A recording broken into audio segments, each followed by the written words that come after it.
थेट जाऊया कोल्हापूरमध्ये आमचे प्रतिनिधी कुणाल बोईटे आपल्या सोबत जोडले गेले आहेत।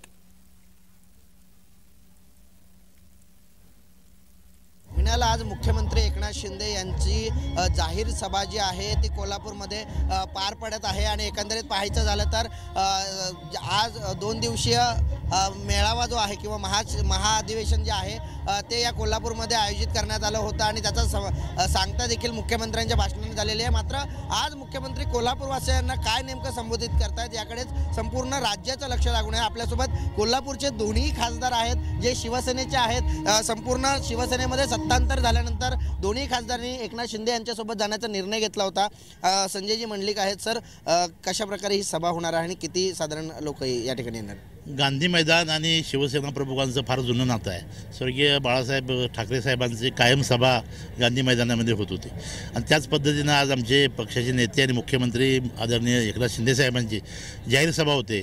जवळजवळ 70-75 हजार लोक यासाठी ग्रामीण आणि कोल्हापूर शहरातून येणार आहेत। प्रचंड उत्सुकता लोकांच्या मनामध्ये आहे आणि निश्चितपणाने ही फार मोठी जंगी सभा होईल याचा विश्वास मला आहे।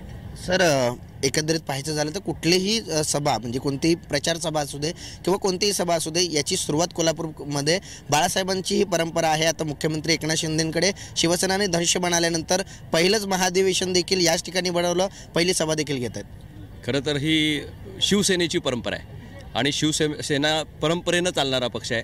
सामान्य माणसामध्ये स्फुरण भरण्यासाठी बाळासाहेबांचा हुंकार इथनं या ठिकाणी असायचा आणि संपूर्ण महाराष्ट्रात हा त्यांच्या तेजपुंज विचारानं प्रज्वलित होऊन जायचा।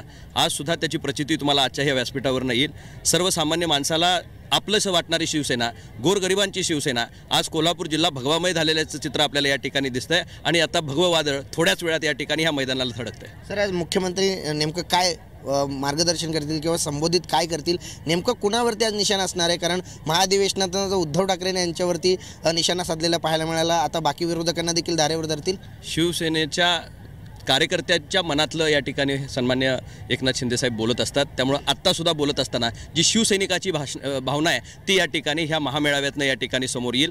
सर्वसामान्य शिवसैनिकाला दिशा देण्याचं आणि भविष्यामध्ये बाळासाहेबांच्या विचारांना पुढं कसं घेऊन जायचं याची दिशा देण्याचं काम मुख्यमंत्री त्यांच्या मनोगतामध्ये करतील। सर, मुख्यमंत्र्यांकडून कोल्हापूरला अनेक असा निधी आलेला आहे, त्या निधींच्या माध्यमातून आणखी काही प्रकल्पांची घोषणा आज मुख्यमंत्री या सभेतून करतील? आत्ताच कोल्हापूर महापालिकेच्या जवळजवळ शेकडो कोटींच्या कामांचं उद्घाटन केशवराव भोसलेला मुख्यमंत्र्यांच्या हस्ते होते। हजारो कोटी रुपये मुख्यमंत्र्यांच्या नेतृत्वाखाली या जिल्ह्याला मिळाले।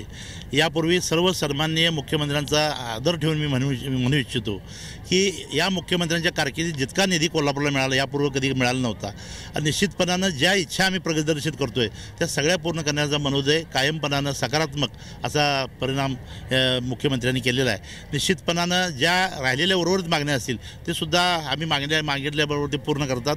निश्चितपणानं कोल्हापूर जिल्हा आज ज्या पद्धतीनं महाराष्ट्रामध्ये मुंबई पुण्यानंतरचा जिल्हा होता, अलीकडच्या काळामध्ये थोडासा तो मागं पडला होता, पुन्हा एकदा ताकदीने तो पुढे जाईल। सर, आपल्या मतदारसंघासाठी काय नेमक्या अपेक्षा मुख्यमंत्र्यांकडून आहेत? आम्ही बऱ्याच अपेक्षा त्या ठिकाणी मुख्यमंत्र्यांच्याकडे सातत्यानं मागण्या करत असतो आणि त्याला पूर्ततासुद्धा आत्तापर्यंत त्यांनी त्या ठिकाणी केलेली आहे। पंचगंगा प्रदूषणासारखा अत्यंत महत्त्वाचा आणि आयरन प्रश्न आम्हा दोघांना या ठिकाणी भेडसावतो आणि तो आम्ही सातत्यानं पाठपुरावा करतो आहे। ते असेल फ्लड मॅनेजमेंट प्रोग्राम असेल, कारण पूर परिस्थितीला कोल्हापूर जिल्हा सातत्यानं सामोरे जातो आहे आणि त्याच्यासाठी रिलीफ फंड या ठिकाणी वर्ल्ड बँककडनं या ठिकाणी मिळण्यासंदर्भात आमची मागणी मुख्यमंत्र्यांच्याकडे आहे। आणि असे अनेक प्रकल्प MIDCचे काही प्रकल्प कोल्हापूर जिल्ह्यातल्या तरुणांच्या हाताला रोजगार देण्यासाठी म्हणून 7 नवीन MIDCs या ठिकाणी उदयजी सामंत साहेबांनी त्याची घोषणा केली आहे। आज त्यालाही या ठिकाणी हिरवा कंदील आजच्या सभेमधनं या ठिकाणी मिळण्याची अपेक्षा आम्हाला या ठिकाणी आहे। निश्चितच मुख्यमंत्री महोदय हा सरळ हातानं देणारा नेता आहे आणि आत्तापर्यंत आपण बघितलं तर महाराष्ट्राच्या आम जनतेला भरभरून देण्याचं काम मुख्यमंत्री म्हणून त्यांनी त्या ठिकाणी केलं आहे। महिलांच्यासाठी म्हणून, तरुण मुलींच्यासाठी म्हणून, माता भगिनींच्यासाठी म्हणून STची सुविधा असेल, ते खऱ्या अर्थानं मुख्य प्रवाहात येण्यासाठी शैक्षणिक दालन उघडू करून देण्याचं काम असेल मुख्यमंत्र्यांनी या ठिकाणी केलं आहे। निश्चितच आजच्या सभेमध्ये सुद्धा कोल्हापूरकरांना आणि कोल्हापूर जिल्ह्याला निश्चितपणे काहीतरी चांगलं गिफ्ट मिळेल याच्याबद्दल माझ्या मनामध्ये शंका नाही। खूप खूप आभार दोन्ही खासदारांचे। एकंदरीत पाहायचं झालं तर मुख्यमंत्री एकनाथ शिंदे हे काही वेळातच या ठिकाणी दाखल होतील आणि यानंतर या सभेला सुरुवात होईल। कारण याआधी जर पाहायचं झालं तर महाअधिवेशन देखील पार पडलं आणि याची सांगता मुख्यमंत्र्यांच्या भाषणाने केली आणि आपण मागे आता गर्दी जमायला सुरुवात केलेली आहे.